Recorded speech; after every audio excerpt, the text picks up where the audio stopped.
जय हिंद साथियों, आप सभी का हमारे YouTube चैनल विद्यालय एजुकेशन में स्वागत है। साथियों, आज हम पढ़ेंगे स्पीडी रेलवे भर्ती बोर्ड परीक्षा हेतु रेलवे सामान्य अध्ययन के महत्वपूर्ण प्रश्न और रेलवे सामान्य अध्ययन के महत्वपूर्ण प्रश्नों में आज का हमारा टॉपिक होने वाला है हिस्ट्री, यानी कि इतिहास के महत्वपूर्ण प्रश्न जो कि बार-बार पूछे जाते हैं और ये सभी प्रश्न आपके आज की क्लास में कंप्लीट होने वाले हैं। और हिस्ट्री में आज हम पढ़ेंगे एंशिएंट हिस्ट्री, यानी कि प्राचीन इतिहास। प्राचीन इतिहास के जितने भी महत्वपूर्ण प्रश्न हैं और जितने महत्वपूर्ण प्रश्न बन सकते हैं, ये सभी प्रश्नों को हम वन लाइनर फॉर्म में पढ़ने वाले हैं, यानी कि वन लाइनर में ज़्यादा से ज़्यादा क्वेश्चन हम करने की कोशिश करेंगे। और आज की इस क्लास में लगभग 500 प्रश्न आपको करवाए जाएंगे और एक तरफ से आपको बस देखना है, आधे से 1 घंटे में आपकी पूरी क्लास कंप्लीट हो जाएगी। और यकीन मानिए, इसके बाद आपको एंशिएंट हिस्ट्री से कहीं भी कोई भी क्वेश्चन बाहर नहीं जाएगा। तो चलिए शुरू करते हैं आज की इस क्लास को। 1992 से लेकर के 2023 तक के सभी प्रश्नों का महत्वपूर्ण संकलन इस बुक में दिया है। और इस बुक को अगर आप खरीदना चाहते हैं तो आप हमें टेलीग्राम चैनल पे मैसेज कर सकते हैं, या हमारे टेलीग्राम चैनल को ज्वाइन करके वहां पे मैसेज कर सकते हैं, या तो आप हमें 6386953102 इस नंबर पे व्हाट्सएप पे मैसेज करके भी आप हमें इस बुक को खरीद सकते हैं। चलिए शुरू करते हैं आज की इस क्लास को बिना किसी देरी के। आप देख सकते हैं आज की इस क्लास में आपको रेलवे सामान्य अध्ययन में जो है प्राचीन भारत के महत्वपूर्ण प्रश्न देखने को मिलेंगे और इन्हीं को आज की क्लास में हम लोग पढ़ने वाले हैं। जूम करेंगे इसे थोड़ा सा और आज की क्लास को कंप्लीट करेंगे, ठीक है। जैसा कि आप देख पा रहे हैं, रेलवे सामान्य विज्ञान प्राचीन भारत, और यहाँ से हमारी आज की क्लास कंप्लीट शुरू होगी। कालीबंगा, कालीबंगा का अर्थ है, तो कालीबंगा का क्या अर्थ है? इसका अर्थ है काले रंग की चूड़ियां। नेक्स्ट प्रश्न है, अग्निकुंड प्राप्त हुए, तो अग्निकुंड कहाँ से प्राप्त हुए थे? लोथल और कालीबंगा से अग्निकुंड प्राप्त हुए थे। और लोथल कहाँ है आपका? लोथल गुजरात में है। कालीबंगा कहाँ है? कालीबंगा आपका राजस्थान में स्थित है, ठीक है। नेक्स्ट है, घोड़े के हड्डी के अवशेष कहाँ से प्राप्त होते हैं? तो घोड़े के हड्डी के जो अवशेष थे यह सूर्यकोटदा से प्राप्त हुए।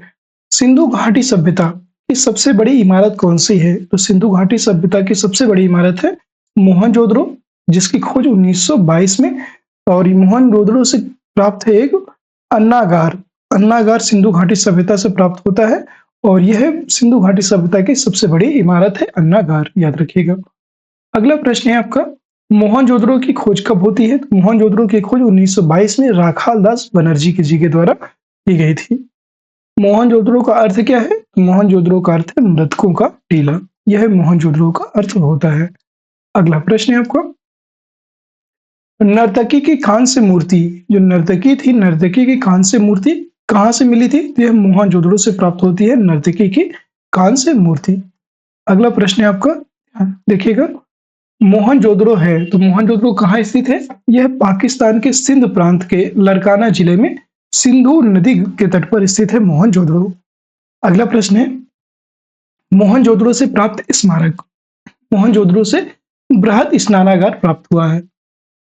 अगला प्रश्न है, मेसोपोटामिया, इसका आधुनिक नाम क्या है? तो मेसोपोटामिया, जिसका नाम आधुनिक नाम है इराक, और इसका अर्थ है दो नदियों के बीच की भूमि। दो नदियों के बीच की भूमि को मेसोपोटामिया कहा गया। वैदिक सभ्यता के काल की बात करेंगे तो वैदिक सभ्यता का काल कब से कब तक था? 1500 ईसा पूर्व से 600 ईसा पूर्व तक वैदिक सभ्यता का काल रहा।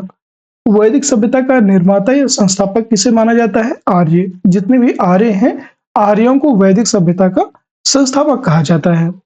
अगला प्रश्न है, आर्यों की जानकारी मिलती है, यह हमें ऋग्वेद से आर्यों के बारे में जानकारी प्राप्त होती है।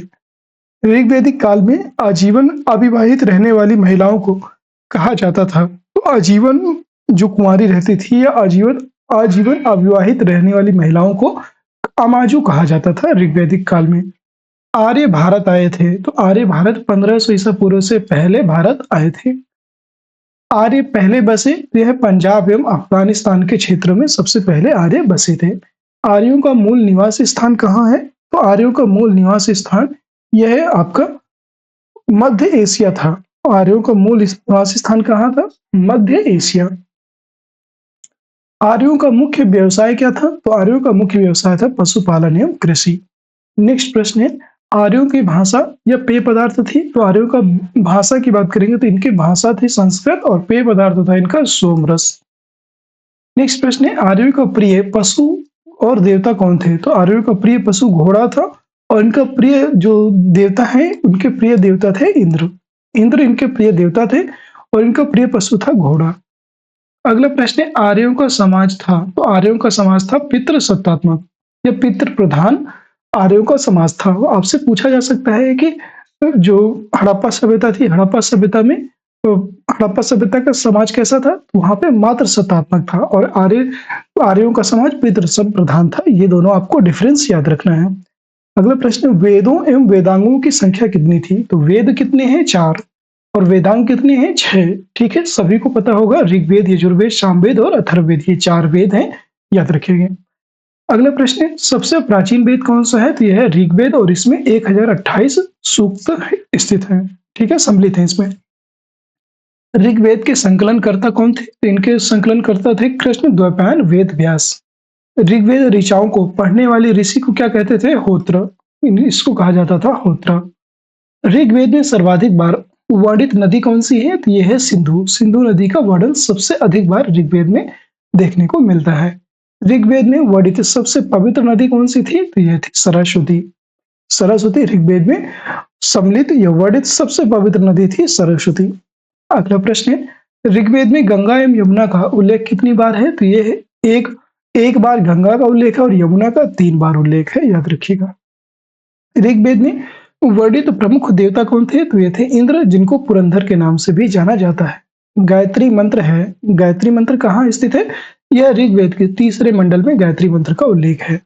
गायत्री मंत्र के रचनाकार कौन थे? तो इसके रचनाकार थे विश्वामित्र। गायत्री मंत्र समर्पित है, तो यह सूर्य देवता सावित्री को समर्पित है गायत्री मंत्र।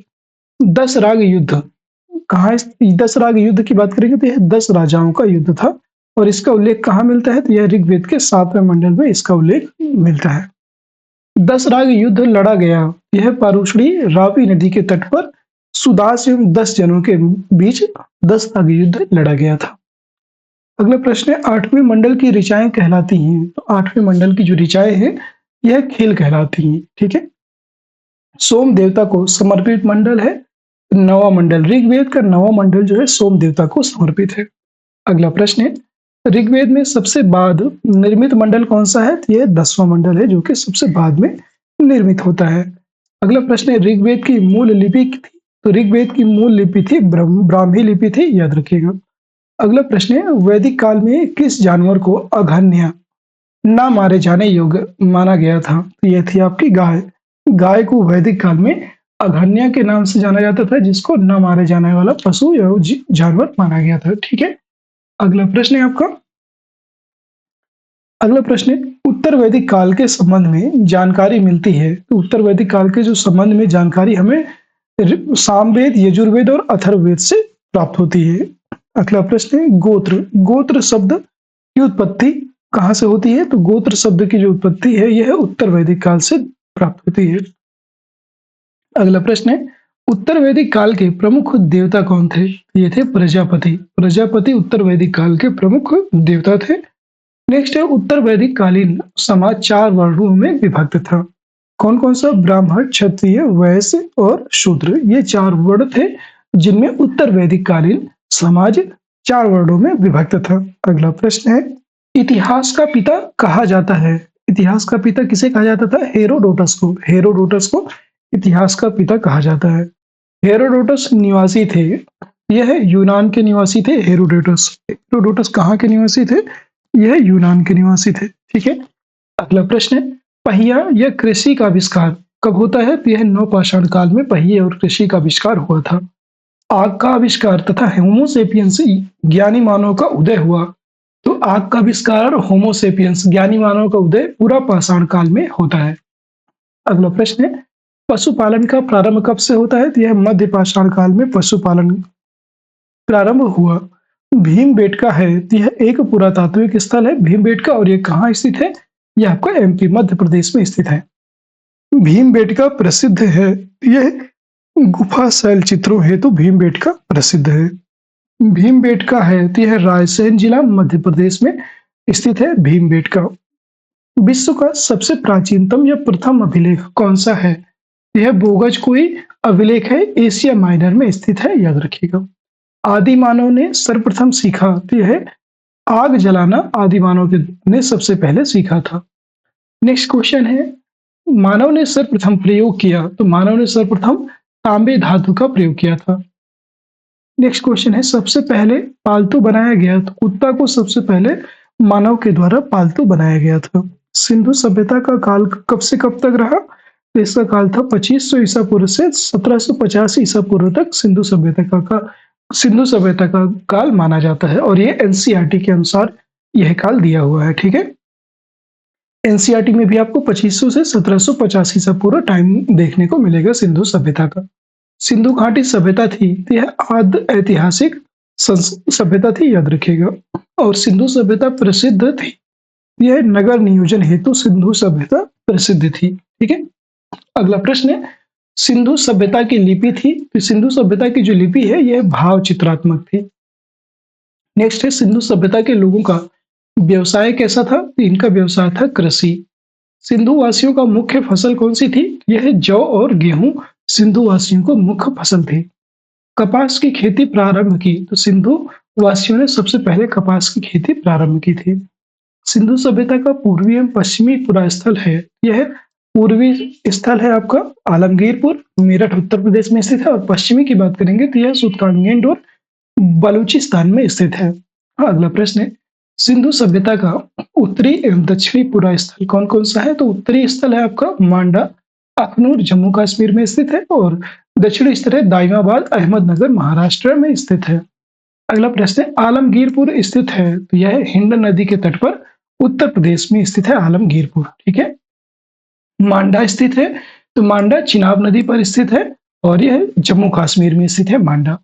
सिंधु सभ्यता थी, सिंधु सभ्यता की बात करेंगे, सिंधु सभ्यता एक नगरीय सभ्यता थी, याद रखिएगा।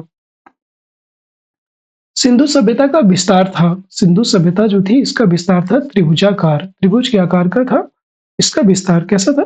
त्रिभुजाकार। सिंधु सभ्यता का प्रमुख बंदरगाह कौन सा था? यह था लोथल, लोथल इसका प्रमुख बंदरगाह था। लोथल स्थित है, तो लोथल आपका भोगवा नदी के किनारे स्थित है लोथल। भारत में हड़प्पा का बृहद स्थल कौन सा है? तो यह राखी गढ़ी है हड़प्पा का बृहद स्थल। और हिसार हरियाणा में घग्घा नदी के तट पर स्थित है राखी गढ़ी। अगला प्रश्न, सिंधुवासी पूजा करते थे, यह पशुपति की पूजा करते थे सिंधुवासी। अगला प्रश्न है, हड़प्पा या सिंधु सभ्यता के बारे में सबसे पहले जानकारी दी, तो हड़प्पा या सिंधु सभ्यता के बारे में सबसे पहले जानकारी चार्ल्स मैसन के द्वारा 1826 ईस्वी में दी गई थी। अगला प्रश्न है, हड़प्पा स्थित है, हड़प्पा स्थित है, यह पाकिस्तान के पंजाब प्रांत के मोंटगोमरी जिले में स्थित है हड़प्पा। ठीक है, अगला प्रश्न है, हड़प्पा की खोज किसके द्वारा की गई? तो यह दयाराम साहनी ने 1921 ईस्वी में हड़प्पा की खोज की थी। हड़प्पा की सभ्यता थी, तो यह कांस्य युगीन सभ्यता थी हड़प्पा। हड़प्पाई समाज थी, यह हड़प्पाई समाज कैसा था? तो यह मात्र सत्तात्मक समाज था, याद रखेंगे। स्वास्तिक चिन्ह देन है, यह हड़प्पा सभ्यता की देन है स्वास्तिक चिन्ह। हड़प्पा निवासी का रुचि था, तो हड़प्पा निवासी का रुचि था शतरंज खेल में। धौलावीरा स्थित है, धौलावीरा की बात करेंगे तो यह गुजरात कच्छ जिला में स्थित है धौलावीरा। R37 कब्रिस्तान मिला है, यह हड़प्पा से मिला है R37 कब्रिस्तान। हड़प्पा के लोग अनभिज्ञ थे, यह लोहे से अनभिज्ञ थे, याद रखेंगे। और साथियों, अगर आप सच में एनटीपीसी की तैयारी कर रहे हैं तो ये क्लास को लेना मत भूलिएगा, कंप्लीट क्लास लीजिएगा। यकीन मानिए, एक तरफ से आपके जितने क्वेश्चन पूछे गए हैं अभी तक, लगभग 1998 1992 से लेकर के अभी तक के जितने क्वेश्चन बने हैं आपके हिस्ट्री से, तो ये आपका प्राचीन भारत के जो पूरा पोर्शन है इसमें कंप्लीट हो जाएगा। फिर हम मध्यकालीन और आधुनिक भारत तीनों पोर्शन कंप्लीट कर देंगे, तो आपका हिस्ट्री वाला पोर्शन पूरा कंप्लीट हो जाएगा। हड़प्पा में मिट्टी के बर्तन पर प्रयुक्त रंग कौन सा था? तो यह लाल रंगों से हड़प्पा के जो मिट्टी के बर्तन होते थे उनको सजाया जाता था। अगला प्रश्न है, मोहनजोदड़ो एवं हड़प्पा की पुरातात्विक खुदाई के प्रभारी थे, तो यह सर जॉन मार्शल थे इसके पुरातात्विक खुदाई के प्रभारी। मिस्र के राजा कहलाते थे, मिस्र के राजा का नाम था फराओ। अगला प्रश्न है, चावल के साक्ष्य हैं, तो चावल के साक्ष्य हैं लोथल एवं रंगपुर। से प्राप्त होते हैं चावल के साक्ष्य। नेक्स्ट क्वेश्चन है, जूते एवं खेत के साक्ष्य प्राप्त होते हैं, तो यह कालीबंगा से जुते हुए खेत के साक्ष्य प्राप्त हुए। अगला प्रश्न, गद्य एवं पद्य वाला वेद कौन सा है? तो गद्य एवं पद्य वाला वेद है आपका यजुर्वेद। यज्ञ संबंधी विधि विधान है, तो यज्ञ संबंधी जितने भी विधि विधान है यह यजुर्वेद में स्थित है। तंत्र मंत्र संग्रहित वेद कौन सा है? तो यह है अथर्ववेद। अगला है, भारतीय संगीत का जनक कौन सा है? तो भारतीय संगीत का जनक है सामवेद। सामवेद यजुर्वेद के मंत्रों को उच्चारण करने वाले ऋषि क्या कहलाए? तो इनको कहते थे उद्गाता या अथर्वयु। जो सामवेद के मंत्रों को उच्चारण करने वालों को उद्गाता और यजुर्वेद के मंत्रों को उच्चारण करने वाले को अथर्वयु कहा गया। ऐत्रेय ब्राह्मण संबंधित है, यह ऋग्वेद से संबंधित है ऐत्रेय ब्राह्मण। पंचविश ब्राह्मण सामवेद से संबंधित है। गोपथ ब्राह्मण अथर्ववेद से संबंधित है। सतपथ ब्राह्मण यजुर्वेद से संबंधित है। ठीक है, सभी याद रखिएगा, ऐत्रेय ऋग्वेद, पंचविश ब्राह्मण सामवेद, गोपथ ब्राह्मण संबंधित है अथर्ववेद, सतपथ ब्राह्मण यजुर्वेद। आप क्लास में ही याद करने की कोशिश कीजिएगा। पुराणों, जिनकी कुल संख्या 18 है, पुराणों का अध्ययन करने वाला प्रथम मुसलमान कौन था? वह था आपका अल-बरूनी। अल-बरूनी पुराणों का अध्ययन करने वाला प्रथम मुसलमान था, याद रखिएगा। और अल-बरूनी जो है यह आपका महमूद गजनवी के साथ भारत आया था, ये भी आप याद रखेंगे। अगला प्रश्न है, पुराणों के संकलनकर्ता कौन थे? यह लोमहर्ष एवं उग्रश्रवा, यह पुराणों के संकलनकर्ता थे। अगला है, सबसे प्राचीन पुराण कौन सा है? यह है मत्स्य पुराण, सबसे प्राचीन पुराण माना गया। मौर्य वंश की जानकारी प्राप्त होती है, यह विष्णु पुराण से मौर्य वंश की जानकारी प्राप्त हुई। सातवाहन वंश की जानकारी यह मत्स्य पुराण से प्राप्त होती है। गुप्त वंश की जानकारी वायु पुराण से प्राप्त होती है। उपनिषद विषय वस्तु है, यह दर्शन का विषय वस्तु है उपनिषद। अगला प्रश्न है, दर्शनों में सर्वाधिक प्राचीन दर्शन कौन सा है? तो वह है सांख्य दर्शन। न्याय दर्शन, न्याय और सांख्य दर्शन के प्रवर्तक कौन थे? तो न्याय दर्शन के प्रवर्तक थे आपके गौतम और सांख्य दर्शन के प्रवर्तक थे कपिल। ठीक है, योग मीमांसा दर्शन के प्रवर्तक कौन थे? तो योग दर्शन के प्रवर्तक थे पतंजलि, मीमांसा दर्शन के प्रवर्तक थे जैमिनी। ब्राह्मण ग्रंथ संबंधित है, तो यह कर्मकांड से संबंधित है ब्राह्मण ग्रंथ। उपनिषदों की संख्या कितनी है? तो 108 है उपनिषदों की संख्या, जो कि प्रमाणिक है 13। सत्यमेव जयते लिया गया है, यह मुंडकोपनिषद से लिया गया है। अगला है, तमसो मां ज्योतिर्गमय तथा ओम लिया गया है, तो तमसो मां ज्योतिर्गमय यह बृहदारण्यक उपनिषद से लिया गया है और ओम शब्द जो है यह उपनिषद से लिया गया है, याद रखेंगे। ठीक है, बृहदारण्यक उपनिषद से तमसो मां ज्योतिर्गमय और ओम शब्द दोनों लिए गए हैं, याद रखिएगा। भारत की प्रथम कानून की पुस्तक है, तो यह है मनुस्मृति, यह प्रथम कानून की पुस्तक है। स्मृति ग्रंथों में सबसे प्राचीन ग्रंथ कौन सा है? तो यह है मनुस्मृति। प्राचीन हिंदू विधि मनुस्मृति के लेखक कौन थे? तो वो थे आपके मनु इसके लेखक थे, याद रखिएगा। नेक्स्ट क्वेश्चन है, भारत का प्रथम महाकाव्य कौन सा है? भारत का प्रथम महाकाव्य है रामायण। रामायण के रचयिता कौन है? यह है महर्षि वाल्मीकि।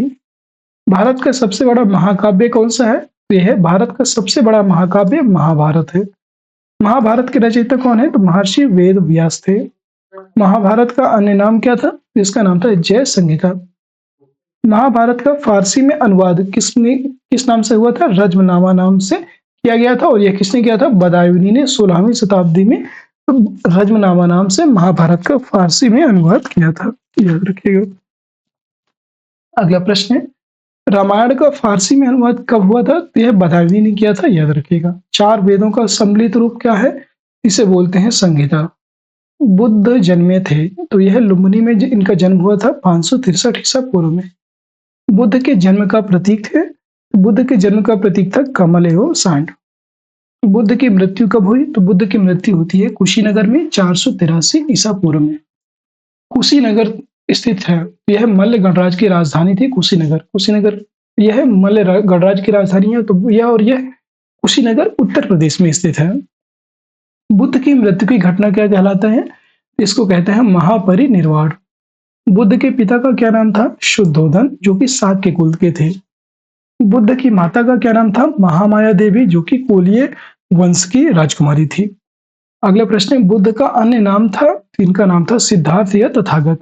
बुद्ध के प्रथम गुरु कौन थे? तो इनके गुरु का नाम था अलार कलाम। बुद्ध के प्रिय घोड़ा और सारथी का क्या नाम था? बुद्ध के प्रिय घोड़े का नाम था कंथक और सारथी का नाम था चन्ना। बुद्ध के गृह त्याग की घटना क्या कहलाती है? जिससे कहते हैं महावीर निष्क्रमण। बुद्ध के गृह त्याग का प्रतीक था, तो बुद्ध के गृह त्याग का प्रतीक था घोड़ा। बुद्ध का प्रवचन, प्रथम प्रवचन कहलाया, जिसे कहते हैं धर्मचक्र प्रवर्तन, और यह प्रथम प्रवचन कहाँ दिया गया था? यह सारनाथ में दिया गया था, जो कि वाराणसी वाराणसी के से जो है वाराणसी में स्थित है सारनाथ, और वहां पर पहला उपदेश दिया गया था। बुद्ध को ज्ञान की प्राप्ति हुई तो यह बोध गया में बिहार में हुई थी, निरंजना नदी के तट पर पीपल वृक्ष के नीचे। और बुद्ध ने अपना प्रथम उपदेश दिया था, यह सारनाथ में दिया था, याद रखिएगा। नेक्स्ट क्वेश्चन है आपका, बुद्ध ने उपदेश दिया था। बुद्ध ने उपदेश दिया था, तो सबसे पहले बुद्ध ने उपदेश दिया था सारनाथ में, और किस भाषा में दिया था? तो बुद्ध ने पाली भाषा में उपदेश दिए थे। ठीक है, अगला प्रश्न है, बुद्ध ने सर्वाधिक उपदेश कहाँ पर दिए? सर्वाधिक उपदेश दिए थे श्रावस्ती में। श्रावस्ती उत्तर प्रदेश में पड़ता है। बुद्ध ने अपना अंतिम उपदेश कहाँ पर दिया? तो अंतिम उपदेश इन्होंने सुभद्र को दिया था, याद रखिएगा। नेक्स्ट क्वेश्चन है, बौद्ध ग्रंथों में सबसे प्राचीन ग्रंथ कौन सा है? यह त्रिपिटक। त्रिपिटक सबसे प्राचीन ग्रंथ है। त्रिपिटक ग्रंथ है, तो यह बुद्ध के उपदेशों का इसमें संग्रह किया गया है, और इसी को त्रिपिटक के नाम से जाना जाता है।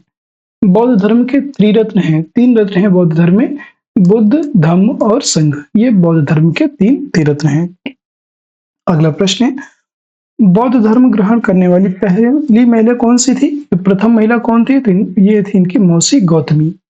बुद्ध चरित्र की रचना किसने की थी? यह अश्वघोष के द्वारा बुद्ध चरित्र की रचना की गई, और यह कनिष्क के शासनकाल में की गई थी। कनिष्क के दरबार में अश्वघोष रहते थे। अगला प्रश्न है, गांधार कला संबंधित है, तो गांधार जो कला है यह बौद्ध धर्म से संबंधित कला है, गांधार कला। अगला प्रश्न, प्रथम बौद्ध संगीति 483 ईसा पूर्व में हुई थी, और यह अजात शत्रु के शासनकाल में राजगृह में प्रथम बौद्ध संगीति का आयोजन किया गया था। द्वितीय बौद्ध संगीति 383 ईसा पूर्व में हुआ था, और यह काला शोक के शासनकाल में वैशाली में करवाई गई थी। ठीक है, आयोजित की गई थी। तृतीय बौद्ध संगीति की बात करेंगे तो यह 250 ईसा पूर्व में हुआ था, और अशोक के शासनकाल में पाटलिपुत्र में तृतीय बौद्ध संगीति का आयोजन किया गया। चतुर्थ बौद्ध संगीति की बात करेंगे तो चतुर्थ बौद्ध संगीति ईस्वी की प्रथम शताब्दी में कनिष्क के समय कुंडलोन कश्मीर में चतुर्थ बौद्ध संगीति को आयोजित किया गया था।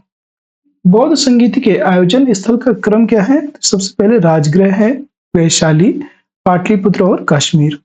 नेक्स्ट क्वेश्चन है, प्रथम बौद्ध संगीति के अध्यक्ष कौन थे? इसके अध्यक्ष थे आपके महाकश्यप। प्रथम बौद्ध संगीति के अध्यक्ष थे महाकश्यप, जो कि राजगृह में हुई थी। द्वितीय बौद्ध संगीति के अध्यक्ष कौन थे? तो थे सबाकामी। तृतीय बौद्ध संगीति के अध्यक्ष कौन थे? तृतीय बौद्ध संगीति के अध्यक्ष थे मोगलीपुत्र तिस्स। चतुर्थ बौद्ध संगीति के अध्यक्ष कौन थे? तो वो थे आपके वसुमित्र। नेक्स्ट क्वेश्चन है, पहली बार बौद्ध धर्म का विभाजन कब हुआ? यह द्वितीय शताब्दी में बौद्ध धर्म का पहली बार विभाजन हुआ था। ठीक है, यह द्वितीय बौद्ध संगीति जब हुई थी उसमें इसका विभाजन हुआ, द्वितीय बौद्ध संगीति में, और दोबारा चतुर्थ बौद्ध संगीति में इसका विभाजन होता है। हीनयान और महायान अस्तित्व में कब आए थे? यह चतुर्थ बौद्ध संगीति के दौरान जो है हीनयान और महायान 2 धर्मों में या 2 संप्रदायों में बौद्ध धर्म बट गया था। बुद्ध के पूर्व जन्म पर आधारित कथा कौन सी थी? ये थी आपकी जातक। अजंता की गुफाओं में किस ग्रंथ का चित्रण मिलता है? तो अजंता की जो गुफाएं थी वहां पर जातक यानी कि बौद्धों का जो पवित्र ग्रंथ है जातक, उसका चित्रण मिलता है। अगला प्रश्न है, बौद्ध धर्म का पूजा स्थल कौन सा है? तो यह है आपका चैत्य मंडप। चैत्य मंडप जो था यह बौद्ध धर्म का पूजा स्थल माना जाता है। अगला प्रश्न है, विश्व शांति स्तूप है, तो विश्व शांति स्तूप की बात करेंगे तो यह है आपका राजगीर बिहार में। एशिया का ज्योतिपुंज कहा गया, तो एशिया का ज्योतिपुंज महात्मा बुद्ध को कहा गया था, याद रखिएगा। इन्हीं को द लाइट ऑफ एशिया के नाम से किसको जाना जाता है? गौतम बुद्ध को। नेक्स्ट क्वेश्चन है, बुद्ध की मूर्तियों का निर्माण हुआ था, यह कुषाण काल में बुद्ध की मूर्तियों का निर्माण होता है। अगला प्रश्न है, बुद्ध के प्रमुख अनुयायी शासक कौन कौन से थे? तो पहले थे आपके बिंबिसार, फिर दूसरे हैं प्रसेनजित एवं तीसरे हैं उदयन। ये बुद्ध के प्रमुख अनुयायी शासक थे। जैन धर्म के संस्थापक कौन एवं प्रथम तीर्थंकर कौन थे? तो जैन धर्म के संस्थापक थे आपके ऋषभदेव इनका दूसरा नाम था आदिनाथ और ये प्रथम तीर्थंकर थे, याद रखिएगा। जैन धर्म के वास्तविक संस्थापक कौन थे? तो यह महावीर थे, याद रखिएगा। महावीर जो है जैन धर्म के 24वें तीर्थंकर थे। जैन धर्म के 22वें तीर्थंकर कौन थे? तो ये थे आपके अरिष्ट नेमी। अरिष्ट नेमी जैन धर्म के 22वें तीर्थंकर के रूप में जाने जाते हैं। जैन धर्म के 23वें तीर्थंकर कौन थे? तो उनका नाम था पार्श्वनाथ। अगला प्रश्न, पार्श्वनाथ या महावीर का प्रतीक चिन्ह कौन सा था? तो इनका पार्श्वनाथ का जो है प्रतीक चिन्ह था आपका सर्प और महावीर का जो प्रतीक चिन्ह था वह था आपका सिंह, याद रखेंगे दोनों। पार्श्वनाथ को ज्ञान की प्राप्ति कहाँ पर हुई थी? तो इनको समेत पर्वत पर, जो समेत पर्वत है वहां पर इनको पार्श्वनाथ को ज्ञान की प्राप्ति होती है। पार्श्वनाथ की 4 शिक्षाएं हैं, कौन कौन सी? सत्य, अहिंसा, आस्तेय एवं अपरिग्रह। जो पार्श्वनाथ थे इन्होंने 4 शिक्षाएं दी थी और इसी में से एक महावीर स्वामी जी के द्वारा जोड़ी गई थी। 5वां महाव्रत जोड़ा गया था ब्रह्मचर्य, जो कि महावीर ने जोड़ा था, याद रखिएगा। जैन धर्म के अंतिम या 24वें तीर्थंकर कौन थे? तो वो महावीर स्वामी थे। महावीर पत्नी यशोदा का जन्म हुआ था, मतलब महावीर जो कि इनकी पत्नी क्या थी? यशोदा, और इनका जन्म कहाँ हुआ था महावीर का? कुंडग्राम वैशाली में 599 ईसा पूर्व में महावीर स्वामी का जन्म हुआ था। साथियों, हम लोगों ने अभी तक जो है हड़प्पा सभ्यता और ऋग्वैदिक काल जो है, उत्तर वैदिक काल और बौद्ध धर्म को कंप्लीट कर लिया और अब हम आ चुके हैं जैन धर्म में, जो कि जैन धर्म के जितने भी महत्वपूर्ण क्वेश्चन बन सकते हैं वो भी आपको वन लाइनर बेस में करवाया जा रहा है। क्लास पसंद आ रही हो तो क्लास को लाइक कर दीजिएगा और शेयर कर दीजिएगा।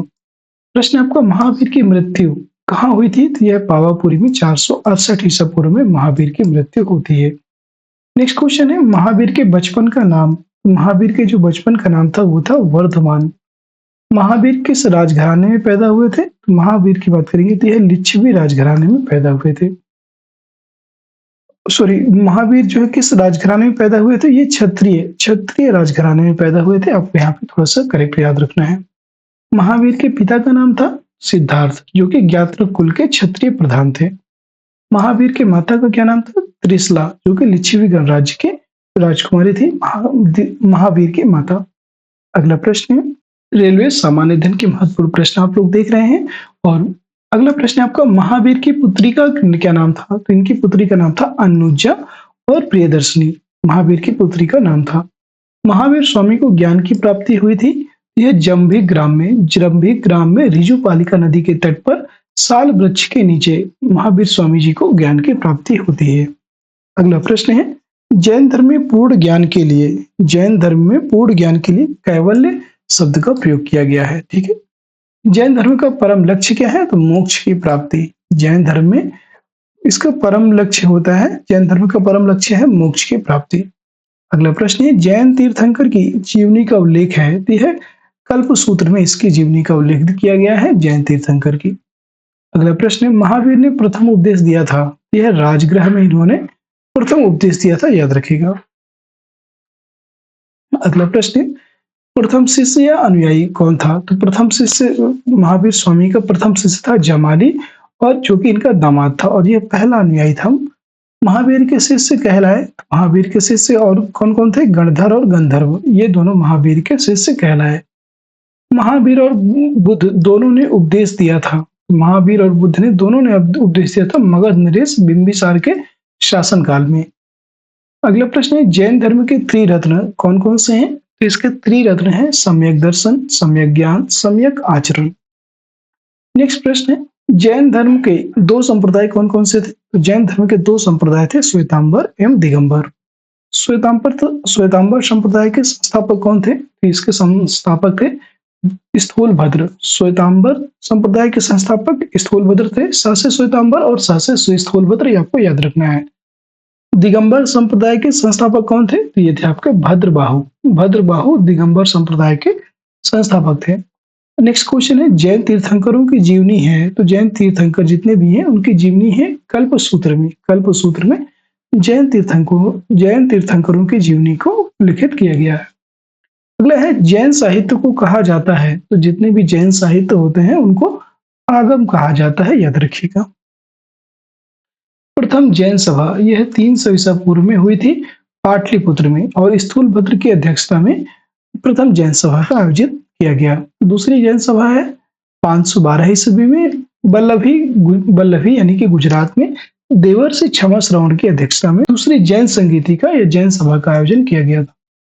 नेक्स्ट प्रश्न है, भारत में जैन धर्म का बड़ा समर्थक कौन था? तो वह थे आपके खारवेल। खारवेल शासक जो था, जिसका उल्लेख हाथी गुम्फा अभिलेख से प्राप्त होता है, और खारवेल जैन धर्म का सबसे बड़ा समर्थक माना जाता है। अगला प्रश्न है, आजीवक पंथ का प्रवर्तक कौन थे? तो वो थे मखलीपुत्र गोसाल। मखली गोसाल आजीवक पंथ के प्रवर्तक थे। नेक्स्ट प्रश्न है, भागवत या वैष्णव धर्म के प्रवर्तक कौन थे? वो थे आपके कृष्ण। नेक्स्ट प्रश्न है, श्रीमद् भागवत गीता लिखी गई, यह संस्कृत में लिखी गई थी, श्रीमद् भागवत गीता। अगला प्रश्न है, गीता का अनुवाद अंग्रेजी में किसने किया था? यह विल्किंस ने किया था गीता का अंग्रेजी में अनुवाद। नेक्स्ट प्रश्न है, भागवत धर्म से संबंधित प्राचीनतम अभिलेखीय साक्ष्य कौन सा था? यह था हेलियोडोरस का बेशनगर अभिलेख। यह भागवत धर्म से संबंधित प्राचीनतम अभिलेखीय साक्ष्य है। नेक्स्ट प्रश्न है, भक्ति आंदोलन का प्रारंभ कब हुआ? यह अलवर संतों ने, जो अलवार संत हैं, अलवार संतों के द्वारा भक्ति आंदोलन का शुरुआत होता है। नेक्स्ट है, सूफी धर्म का आंदोलन का विकास कब होता है? तो यह 9वीं सदी में सूफी धर्म के आंदोलन का विकास होता है। इस्लाम धर्म के संस्थापक कौन थे? इस्लाम धर्म के संस्थापक थे हजरत मोहम्मद साहब, जो कि जिनका जन्म हुआ था 570 ईस्वी में मक्का में। अगला प्रश्न है, मोहम्मद साहब के पिता का नाम क्या था? इनके पिता का नाम था अब्दुल्ला। मोहम्मद साहब के माता का क्या नाम था? इनका माता का नाम था अमीना। पिता का नाम अब्दुल्ला था और माता जी का नाम अमीना था, याद रखिएगा। अगला प्रश्न है, हजरत मोहम्मद साहब को ज्ञान की प्राप्ति हुई थी, तो इनको ज्ञान की प्राप्ति हुई थी 610 ईस्वी में हीरा नामक गुफा में। तो ये गुफा बहुत इंपॉर्टेंट है, हीरा नामक गुफा में इनको ज्ञान की प्राप्ति होती है। अगला प्रश्न है, हिजरी संवत की शुरुआत हुई थी, यह 622 ईस्वी में हिजरी संवत की शुरुआत होती है। अगला प्रश्न है, मोहम्मद साहब की मृत्यु हुई, तो यह 632 ईस्वी में मदीना में इनकी मृत्यु होती है। उनके उत्तराधिकारी कहलाए खलीफा। जो भी मोहम्मद साहब थे, मोहम्मद साहब के उत्तराधिकारी जो है खलीफा कहलाए। इस्लाम धर्म का पवित्र ग्रंथ कौन सा है? यह है कुरान। कुरान इस्लाम धर्म का पवित्र ग्रंथ माना जाता है। इस्लाम धर्म के संस्थापक किसको माना गया? ईसा मसीह को। ईसाई धर्म के संस्थापक किसको माना जाता है? यह ईसा मसीह को माना जाता है। और इस्लाम धर्म के संस्थापक आपको हजरत पैगंबर मोहम्मद साहब को माना जाता है। ठीक है। ईसाई धर्म का प्रमुख ग्रंथ कौन सा है? तो ईसाई धर्म का प्रमुख ग्रंथ बाइबल है। ईसा मसीह का जन्म कब होता है? तो 4 ईसा पूर्व बेथलेहम में। ठीक है, बेथलेहम में इनका जन्म होता है, ईसा मसीह का जन्म। ठीक है। ईसा मसीह को सूली पर कब चढ़ाया गया? तो यह 33 ईस्वी में रोमन गवर्नर पोर्टियंस द्वारा चढ़ाया गया था इनको सूली पर। ठीक है। अगला प्रश्न, पारसी धर्म के संस्थापक कौन थे? तो यह पैगंबर जरथुष्ट थे, पारसी धर्म के संस्थापक। नेक्स्ट प्रश्न है, पारसियों का धार्मिक ग्रंथ क्या है? पारसियों का धार्मिक ग्रंथ है जेंद, जिसे अवेस्ता के नाम से भी जानते हैं। 16 महाजनपदों की सूची मिलती है। यह बौद्ध ग्रंथ में हमें 16 महाजनपदों की सूची देखने को मिलती है, जिसका उल्लेख अंगुत्तर निकाय एवं जैन ग्रंथ भगवती सूत्र में भी देखने को मिलता है। ठीक है। अवंती और अंग की राजधानी क्या थी? तो अवंती की राजधानी थी उज्जैन, अंग की राजधानी थी चंपा। कौशल और मल्ल की राजधानी क्या थी? तो कौशल की राजधानी है श्रावस्ती, मल्ल की राजधानी है कुशीनारा। ठीक है। क्वेश्चन बहुत ज्यादा है, आप देख सकते हैं जितने भी क्वेश्चन है सभी वन लाइनर है। ऐसे ही वन लाइनर क्वेश्चन आपके एग्जाम एनटीपीसी में पूछे जाएंगे। आपके एग्जाम एनटीपीसी में सेम ऐसे ही वन लाइनर प्रश्न पूछे जाएंगे, जो कि यहीं से क्वेश्चन पूछे जाते हैं बार बार। आपको सारे क्वेश्चन अच्छे से करना है, कोई भी क्वेश्चन गलत ना हो, इसके लिए सभी क्वेश्चन जरूर ध्यान से देखिएगा। क्वेश्चन आपको, वत्स या सूरसेन की राजधानी कौन सी थी? तो वत्स की राजधानी थी कौशाम्बी, सूरसेन की राजधानी थी मथुरा। वज्जी और गांधार की राजधानी कौन कौन सी थी? तो वज्जी की राजधानी थी वैशाली, गांधार की राजधानी थी तक्षशिला। मगध के सबसे प्राचीन वंश का संस्थापक कौन था? वो थे आपके बृहद्रथ, जो कि वास्तविक संस्थापक थे बिंबिसार। नेक्स्ट प्रश्न है, मगध की प्रथम राजधानी कौन थी? तो वो थी गिरिव्रज, जिसे राजगृह के नाम से भी जानते हैं। हर्यक वंश का संस्थापक कौन था? तो हर्यक वंश के संस्थापक थे बिंबिसार। बिंबिसार का राजवैद्य कौन कौन था? तो इनका राजवैद्य था आपका जीवक। बिंबिसार की हत्या किसके द्वारा की गई? अजातशत्रु के द्वारा। अजातशत्रु ने अपने पिता बिंबिसार की हत्या की थी। अजातशत्रु या कुड़िक की हत्या किसने की थी? यह उदयन के द्वारा की गई थी। अगला प्रश्न, पाटलिपुत्र की स्थापना की थी? पाटलिपुत्र की स्थापना उदयन के द्वारा की गई थी। पाटलिपुत्र बसा है तो यह गंगा और सोन नदियों के संगम पर पाटलिपुत्र नगर बसा हुआ है। अगला प्रश्न है, हर्यक वंश का अंतिम राजा कौन था? तो वो था आपका नागदशक, जिसकी हत्या किसने की थी? शिशुनाग ने। तो शिशुनाग वंश का संस्थापक कौन था? तो यह शिशुनाग था, याद रखिएगा। नंद वंश का संस्थापक कौन था? महापद्म नंद। एक राट की उपाधि धारण की थी, तो एक राट की उपाधि धारण करने वाले थे महापद्म नंद। नंद वंश का अंतिम शासक कौन था? तो वह था आपका घनानंद। और घनानंद को किसने पराजित किया था? चंद्रगुप्त मौर्य ने पराजित किया था घनानंद को। अष्टाध्यायी प्रसिद्ध कृति है, तो अष्टाध्यायी की बात करेंगे तो यह पाणिनि की प्रसिद्ध कृति है अष्टाध्यायी। भारत पर प्रथम आक्रमण किया, तो भारत पर प्रथम आक्रमण किसके द्वारा किया गया? ईरानियों के द्वारा। नेक्स्ट प्रश्न है, भारत पर प्रथम सफल आक्रमण किया? यह डेरियस प्रथम या दारा प्रथम ने 516 ईसा पूर्व में पहला सफल आक्रमण किया था। अगला प्रश्न, भारत पर आक्रमण करने वाला पहला यूनानी शासक कौन था? पहला यूनानी शासक सिकंदर था, जिसने 326 ईसा पूर्व में घनानंद के समय में आक्रमण किया था, याद रखिएगा। सिकंदर और इनके पिता का नाम था फिलिप, का जन्म 356 ईसा पूर्व में हुआ था, याद रखिएगा। घनानंद समकालीन था, तो यह सिकंदर के समकालीन था, याद रखिएगा।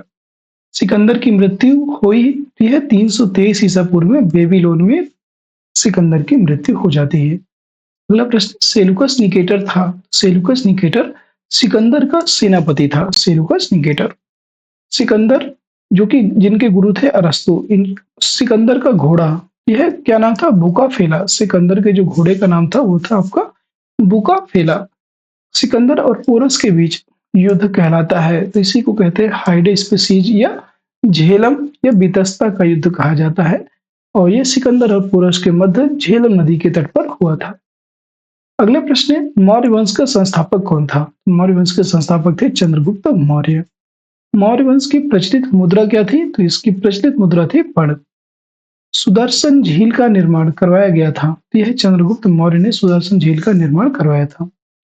चंद्रगुप्त मौर्य अनुयायी था, तो यह जैन धर्म का अनुयायी था चंद्रगुप्त मौर्य। चंद्रगुप्त जैन धर्म की दीक्षा ली थी, तो यह भद्रबाहु से इन्होंने जैन धर्म की दीक्षा ली थी चंद्रगुप्त मौर्य ने।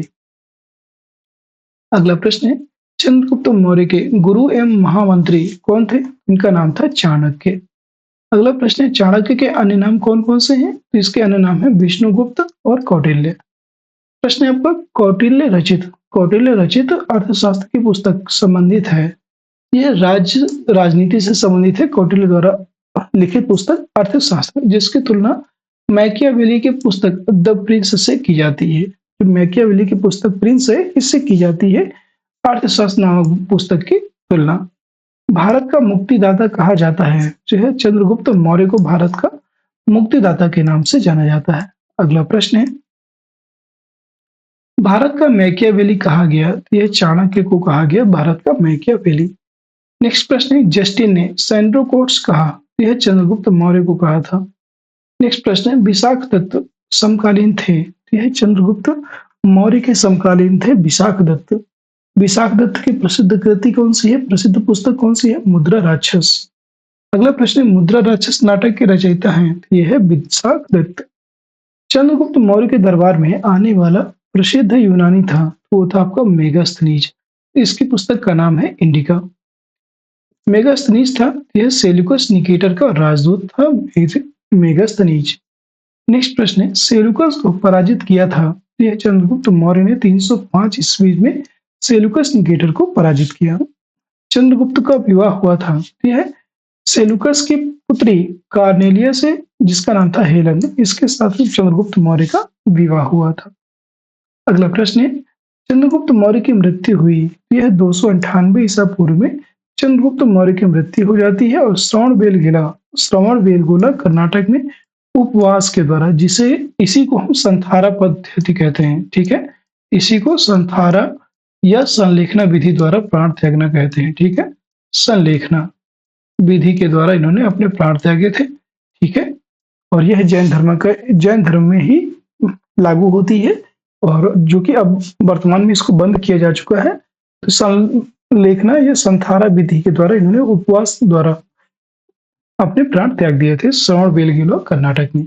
श्रवणबेलगोला में गोमतेश्वर की विशाल प्रतिमा को बनवाया था। यह बनवाने वाले थे चामुंड राय। 983 ईस्वी में चामुंड राय के द्वारा श्रवणबेलगोला में गोमतेश्वर की विशाल प्रतिमा को बनवाया गया। अगला प्रश्न, चंद्रगुप्त मौर्य का पुत्र या उत्तराधिकारी था, तो वो थे आपके बिंदुसार। अमित्रघात के रूप में प्रसिद्ध था तो बिंदुसार, बिंदुसार को अमित्रघात के रूप में जाना जाता था।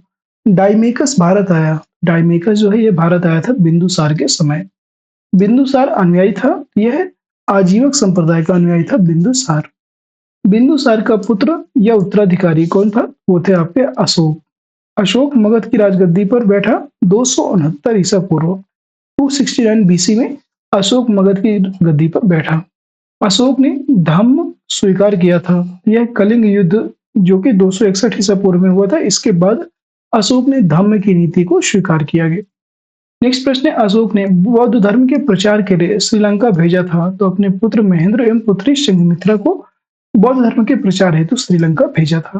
अगला प्रश्न है, शिलालेख का प्रचलन प्रारंभ किया, तो यह अशोक के द्वारा ही शिलालेख का प्रचलन प्रारंभ किया गया था।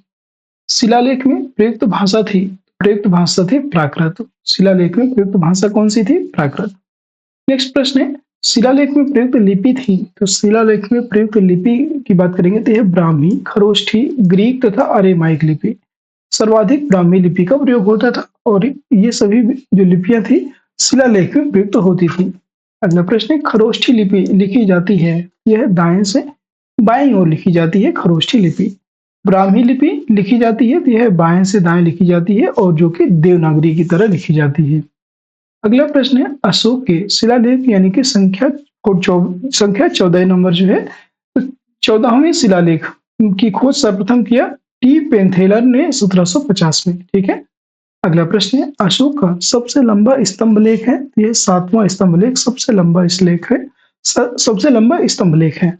अगला प्रश्न है, अशोक के अभिलेख को सर्वप्रथम पढ़ा था, यह जेम्स प्रिंसेप के द्वारा अशोक के अभिलेखों को सर्वप्रथम पढ़ा गया, और यह 1837 में इनके द्वारा पढ़ा गया था।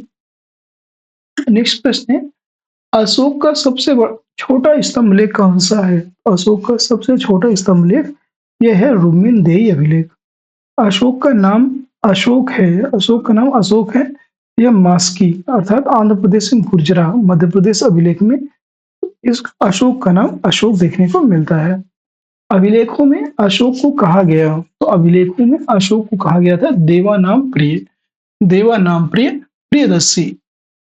अगला प्रश्न है, अशोक ने स्वयं को मगध का सम्राट बताया, तो यह भाब्रू शिलालेख जो कि राजस्थान में स्थित है, और इस पर जो है अशोक ने स्वयं को मगध का सम्राट बताया था। नेक्स्ट प्रश्न है, कलिंग युद्ध का वर्णन है, यह 13वें शिलालेख में कलिंग युद्ध का वर्णन दिया गया है। अगला प्रश्न है, सांची स्तूप जो कि मध्य प्रदेश का निर्माण अशोक ने करवाया था। भरहुत स्तूप है, तो भरहुत स्तूप की बात करेंगे, यह अशोक कालीन मध्य प्रदेश में स्थित है, याद रखिएगा। भरहुत की खोज किसने की थी, 1873 में कनिंघम के द्वारा भरहुत की खोज की गई। नेक्स्ट प्रश्न है, श्रीनगर की स्थापना किया था, यह अशोक ने श्रीनगर की स्थापना की थी। नेक्स्ट प्रश्न है, अशोक ने बौद्ध धर्म की दीक्षा ली थी, यह उपगुप्त से अशोक ने बौद्ध धर्म की दीक्षा ली। नेक्स्ट प्रश्न है, अशोक की मृत्यु हुई थी, यह 232 ईसा पूर्व में अशोक की मृत्यु होती है। अगला प्रश्न है, मौर्य वंश का अंतिम शासक कौन था, तो ये था आपका बृहद्रथ। बृहद्रथ मौर्य वंश का अंतिम शासक था। नेक्स्ट प्रश्न है, मौर्य साम्राज्य की सबसे छोटी इकाई कौन सी है, तो यह है आपकी ग्राम। मौर्य साम्राज्य की सबसे छोटी इकाई ग्राम है। शुंग वंश की स्थापना है, तो शुंग वंश की स्थापना किसने की, पुष्यमित्र शुंग ने। शुंग शासकों की राजधानी थी, शुंग जितने भी शासक थे इनकी राजधानी थी विदिशा। नेक्स्ट प्रश्न है, पुष्यमित्र शुंग ने अश्वमेध यज्ञ कराया था। दो मनु किसने, जो पुष्यमित्र शुंग है इन्होंने 2 अश्वमेध यज्ञ करवाए थे, याद रखिएगा आपको। 2 अश्वमेध किसके द्वारा करवाए गए, पुष्यमित्र शुंग के द्वारा। ठीक है, अगला प्रश्न है, मनुस्मृति की रचना हुई थी। यह पुष्यमित्र शुंग के शासनकाल में मनुस्मृति की रचना होती है। और साथियों, हमने अभी तक लगभग देखा जाए तो अभी तक हमने लगभग 200 से 300 प्रश्न हम लोगों ने कंप्लीट कर लिए हैं। ठीक है, तो आप लगातार बने रहिएगा और इसके जितने भी इंपॉर्टेंट प्रश्न हैं आपको यहाँ पे कंप्लीट करवाए जाएंगे। क्लास को लाइक करते जाइएगा सभी साथी। पुष्यमित्र शुंग के पुरोहित कौन थे? तो इनके पुरोहित का नाम था पतंजलि। नेक्स्ट है, महाभाष्य के लेखक या महाभाष्य के रचयिता हैं, ये हैं आपके पतंजलि। नेक्स्ट है, योग दर्शन के प्रतिपादक हैं। योग दर्शन के प्रतिपादक कौन है? पतंजलि। नेक्स्ट प्रश्न है, तक्षशिला का यवन राजदूत हेलियोडोरस भारत आया। तो यह शुंग के 9वें राजा भागवत के समय में भारत आए थे। अगला प्रश्न है, शुंग वंश का अंतिम शासक कौन था? वो थे आपके देवभूति। देवभूति इसका राइट आंसर हो जाएगा। अगला प्रश्न है, कण्व वंश का संस्थापक कौन था? कण्व वंश का संस्थापक था वासुदेव। वासुदेव कण्व वंश के संस्थापक थे। नेक्स्ट प्रश्न है, कण्व वंश का अंतिम शासक कौन था? वो थे आपके सुशर्मा। सुशर्मा कण्व वंश के अंतिम शासक थे। सातवाहन या आंध्र वंश का संस्थापक कौन था? सातवाहन वंश के संस्थापक थे सिमु। अगला प्रश्न है, सातवाहन वंश की राजधानी क्या थी? तो प्रतिष्ठान या महाराष्ट्र। इसका महानतम शासक था गौतमीपुत्र सातकर्णी।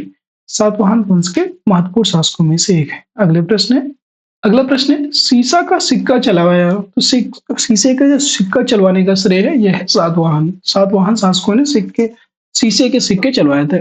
अगला प्रश्न है, ब्राह्मणों को भूमि दान देने की परंपरा शुरुआत की। तो ब्राह्मणों को भूमि दान देने की परंपरा सातवाहनों के द्वारा शुरू की गई।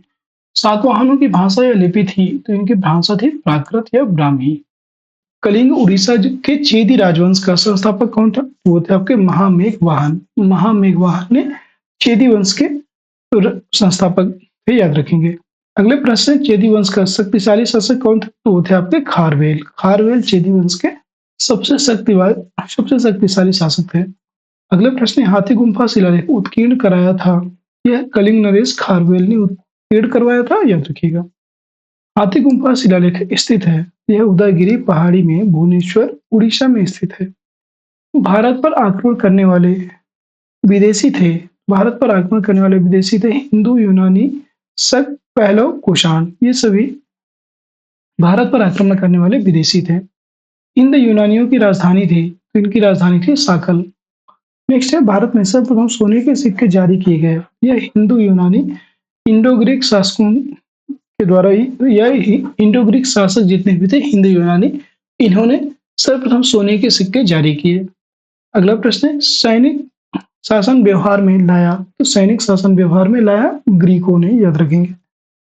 अगला प्रश्न है, भारत आने वाला प्रथम यवन कौन था? वो थे आपके डेमेट्रियस।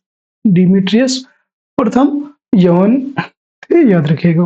अगला प्रश्न है, प्रमुख हिंदू यूनानी शासक कौन था? वो थे आपके मिनांडर। नेक्स्ट प्रश्न है, मिनांडर को हराया था। मिनांडर को हराया किसने था? पुष्यमित्र शुंग ने। नेक्स्ट प्रश्न है, नागसेन मिनांडर मिलिंद ने बौद्ध धर्म की दीक्षा ली थी, यह भी आपको याद रखना है। और ये किससे दीक्षा ली थी? यह नागसेन, नागार्जुन से इन्होंने दीक्षा ली। अलग प्रश्न है, नेक्स्ट क्वेश्चन है, मिलिंद पन्हो ग्रंथ की रचना किसने की? यह नागसेन के द्वारा मिलिंद पन्हो ग्रंथ की रचना की गई। यूनानियों के बाद भारत आए, तो यह शक जो है यूनानियों के बाद भारत आ गए थे। अगला प्रश्न है, शकों का सबसे प्रतापी शासक कौन था? वो थे आपके रुद्रदामन। रुद्रदामन शकों के सबसे प्रतापी शासक थे।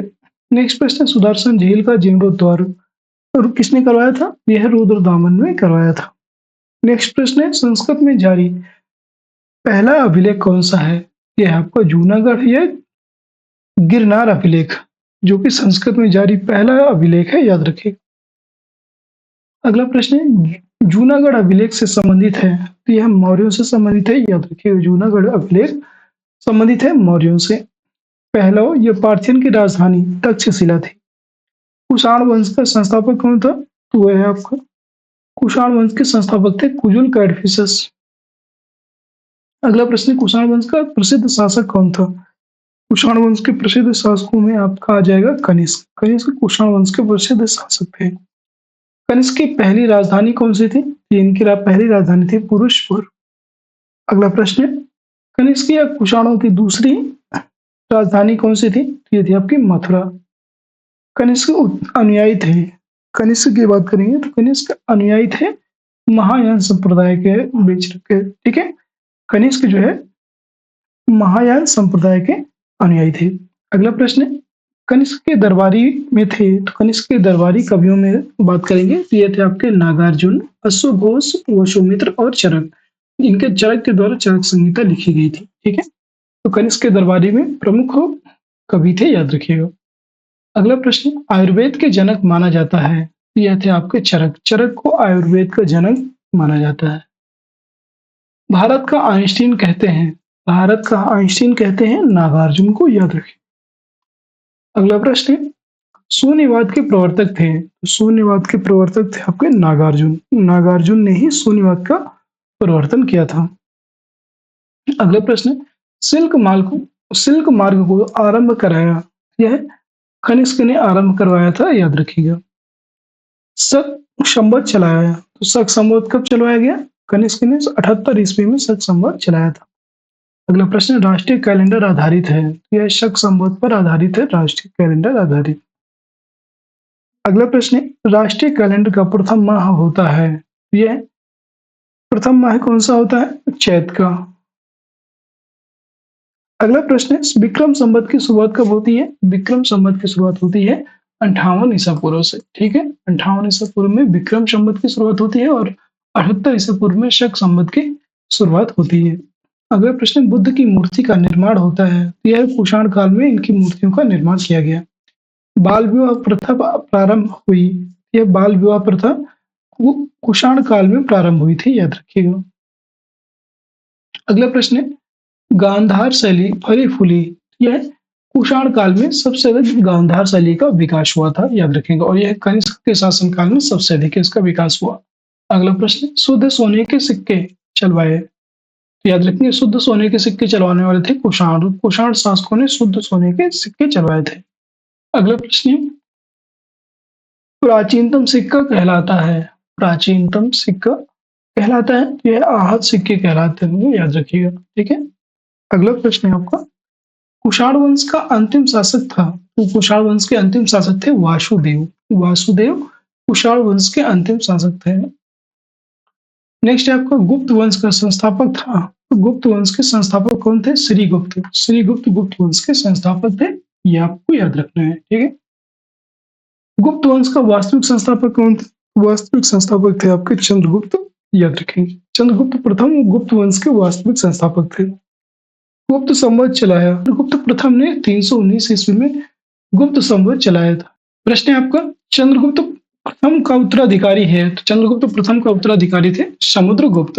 अगला प्रश्न, सिक्कों पर बीना बजाते स्थित हैं, यह थे आपके समुद्रगुप्त। समुद्रगुप्त जो है बीना बहुत अच्छी बजाते थे और इन्हीं के बीना बजाते हुए सिक्कों पर इनकी मुद्राएं भी देखने को मिलती हैं। समुद्रगुप्त को भारत का नेपोलियन कहा जाता था। Vincent Arthur Smith, Vincent Arthur Smith ने जो है समुद्रगुप्त को भारत का नेपोलियन कहा था। अगला प्रश्न है, समुद्रगुप्त का दरबारी कवि था, वह था आपका हरिश्रेण। हरिश्रेण दरबारी कवि था। नेक्स्ट प्रश्न है, प्रयाग प्रशस्ति लेख रचना हरिश्रेण से जानकारी मिलती है कि समुद्रगुप्त के संबंध में, याद रखिएगा। जो प्रयाग प्रशस्ति लेख है इसकी रचना हरिश्रेण से जानकारी मिलती है कि समुद्रगुप्त के संबंध में, ठीक है।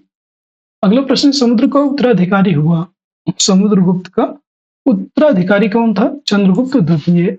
समुद्रगुप्त का उत्तराधिकारी चंद्रगुप्त द्वितीय हो गया। अगला प्रश्न है, चंद्रगुप्त द्वितीय विक्रमादित्य ने दूसरी राजधानी प्रथम पाटलिपुत्र और बनाया था और उज्जैन को दूसरी राजधानी बनाया था, याद रखेंगे। अगला प्रश्न, आर्यभट्ट, कालिदास, धन्वंतरी, वराहमिहिर, आर्यभट्ट, वराहमिहिर, सुश्रुत और छपड़क, ये जो है प्रथम जितने भी आर्यभट्ट, कालिदास, धन्वंतरी, वराहमिहिर, सुश्रुत और छपड़क, ये सभी चंद्रगुप्त द्वितीय के दरबार में नवरत्न में रहते थे, ठीक है। वराहमिहिर और आर्यभट्ट थे, तो वराहमिहिर की बात करेंगे तो यह आपके खगोलविद थे, आर्यभट्ट आपके गणितज्ञ हैं, ठीक है। अगला प्रश्न, दशमलव प्रणाली का विकास दशमलव प्रणाली का विकास किसने किया था? आर्यभट्ट ने। ठीक है, आर्यभट्ट को के द्वारा ही जो है दशमलव प्रणाली का विकास किया गया। अगला प्रश्न, मेघदूत और कुमार संभव रचना है, तो यह कालिदास की रचना है, मेघदूत और कुमार संभव रचना। इन्हीं की एक बहुत अच्छी पुस्तक है मालविकाग्नि मित्रम। ठीक है, ये भी कालिदास के द्वारा ही लिखी गई थी। ठीक है, नेक्स्ट प्रश्न, शल्य चिकित्सा के जनक थे, शल्य चिकित्सा के जनक कौन थे? सुश्रुत। नेक्स्ट है, गीत गोविंद के रचयिता कौन है? तो यह है आपका गीत गोविंद, गीत गोविंद के रचयिता है जयदेव। नेक्स्ट है, गीत गोविंद का हो गया। पंचतंत्र, पंचतंत्र के लेखक कौन है? तो पंचतंत्र के लेखक है आपके विष्णु शर्मा। याद रखिएगा, आपसे पुरानी जितनी भी बुक्स अभी तक लिखी जा चुकी हैं और जो नई बुक्स हैं उन पे जरूर कमांड रखिएगा। आपसे जो है जितने भी नई नई बुक्स हैं उनके ऑथर पूछे जाते हैं, उनके लेखक पूछे जाते हैं। ठीक है, प्रसिद्ध चीनी बौद्ध यात्री फाहियान आया था, तो यह चंद्रगुप्त द्वितीय के काल में 5वीं सदी में फाहियान आया था। याद रखिएगा। अगला प्रश्न है, सर्वाधिक स्वर्ण मुद्राएं जारी हुई, तो यह गुप्त काल में सर्वाधिक स्वर्ण मुद्राएं जारी होती हैं। चांदी का सिक्का को सर्वप्रथम चलवाया था, चांदी का जो सिक्का है, चांदी के सिक्के को सर्वप्रथम चलवाया था चंद्रगुप्त द्वितीय ने। शकों पर विजय के उपलक्ष्य में चंद्रगुप्त द्वितीय ने चांदी का सिक्का चलवाया था। अगला प्रश्न है, महारौली में स्थित राजा चंद्र के लौह स्तंभ को बनवाया था, तो यह चंद्रगुप्त द्वितीय ने बनवाया था। अगला प्रश्न, चंद्रगुप्त द्वितीय का उत्तराधिकारी है, तो यह कुमार गुप्त है। याद रखिएगा। नालंदा विश्वविद्यालय की स्थापना होती है, नालंदा विश्वविद्यालय की स्थापना कुमार गुप्त के द्वारा की गई थी। नालंदा विश्वविद्यालय को ध्वस्त किया गया था, यह बख्तियार खिलजी के द्वारा गोरी का सेनापति था जो कि। अगला प्रश्न आपका, कुमार गुप्त प्रथम का उत्तराधिकारी है, तो यह स्कंद गुप्त है। याद रखिएगा। हूणों का आक्रमण हुआ था, तो यह स्कंद गुप्त के समय में हुआ था हूणों का आक्रमण। हूणों को पराजित किया था, तो स्कंद गुप्त के द्वारा हूणों को पराजित किया गया। और सुदर्शन झील का पुनरुद्धार किसके द्वारा करवाया गया? स्कंद गुप्त ने। अगला प्रश्न, गुप्त वंश का अंतिम शासक कौन था? तो उस गुप्त वंश का अंतिम शासक था विष्णुगुप्त।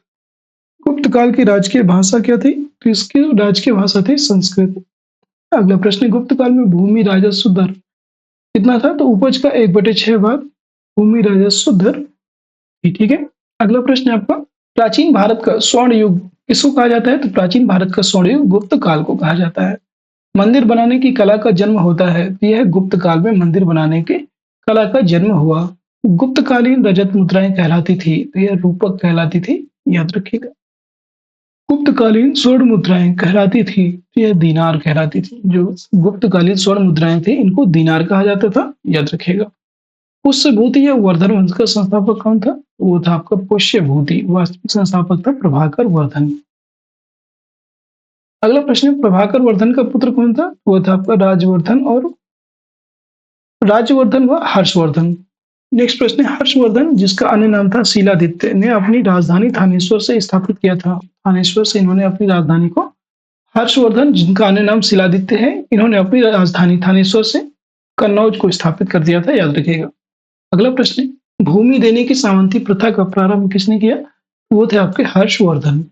चीनी यात्री हुएसंग भारत आया था, ये हर्षवर्धन में ही जो है, हर्षवर्धन जो है 606 से 647 ईसा पूर्व में भारत आए। अगला प्रश्न है, हुएनसांग द्वारा लिखित पुस्तक कौन सी थी? ये थी सी यू की नामक जो पुस्तक है ये हुएनसांग के द्वारा लिखी गई थी। यात्रियों में राजकुमार, नीति का पंडित और शाक्य मुनि किसे कहा जाता था? यह हुएनसांग को कहा जाता था। याद रखिएगा। हर्षवर्धन का दरबारी कवि था, हर्षवर्धन का दरबारी कवि था बाणभट्ट। अगला क्वेश्चन है आपका, हर्षचरित एवं कादम्बरी के रचयिता कौन है? इसके रचयिता है बाणभट्ट। बाणभट्ट हर्षचरित और कादम्बरी के रचयिता हैं। अगला प्रश्न है, हर्षवर्धन प्रत्येक 5 वर्ष बाद धार्मिक सम्मेलन में आयोजित करता था, यह प्रयाग में करता था। याद रखिएगा। हर्षवर्धन के काल में भू राजस्व दर क्या था? तो हर्षवर्धन के शासनकाल में भू राजस्व की दर 1/6 होती थी। नेक्स्ट क्वेश्चन है, पुलकेशिन द्वितीय ने हर्षवर्धन को 634 ईस्वी में पराजित किया था और यह नर्मदा नदी के तट पर इन दोनों के मध्य युद्ध हुआ था, जिसमें पुलकेशिन द्वितीय ने हर्षवर्धन को हराया। भारत का अंतिम हिंदू सम्राट कौन था? तो वो था हर्षवर्धन। अगला प्रश्न है, संगम युग का महान शासक था, तो यह था करिकाल। करिकाल संगम युग का महान शासक था। संगम का अर्थ है कवियों की गोष्ठी या सभा, इसे बोलते हैं संगम। प्रथम एवं तृतीय संगम हुआ था, यह मदुरई में हुआ था, प्रथम और तृतीय संगम।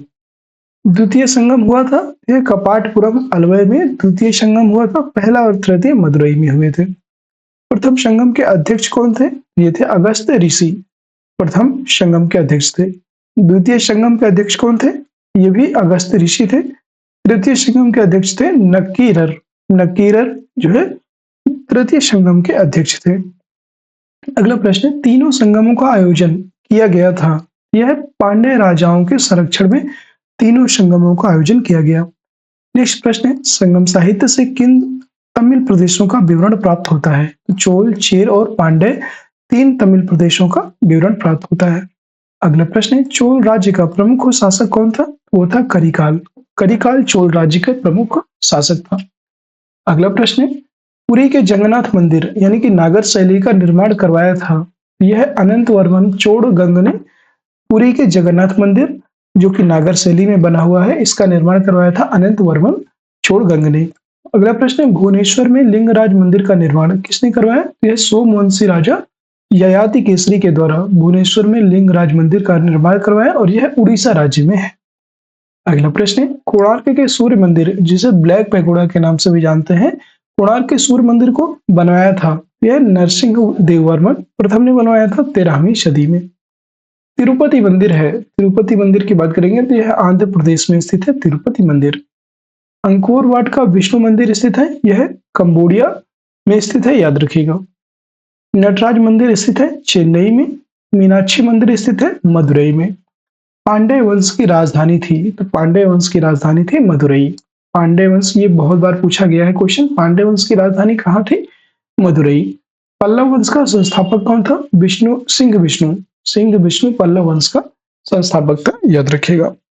नेक्स्ट, पल्लवों की राजधानी, पल्लवों की राजधानी कहाँ थी? पल्लवों की राजधानी थी कांची, तमिलनाडु में। कहीं कहीं पे आपको कांचीपुरम लिखा मिलेगा, तो कंफ्यूज नहीं होना, कांची या कांचीपुरम तमिलनाडु में स्थित है और यह पल्लवों की राजधानी थी।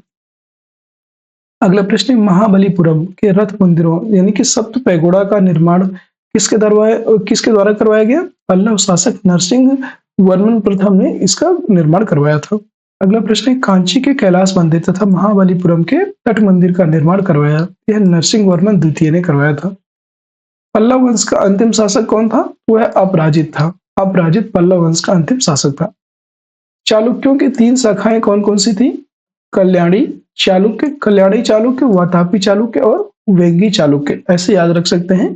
चालुक्यों की तीन शाखाएं थी, कल्याणी के चालुक्य, वातापी के चालुक्य और वेंगी के चालुक्य।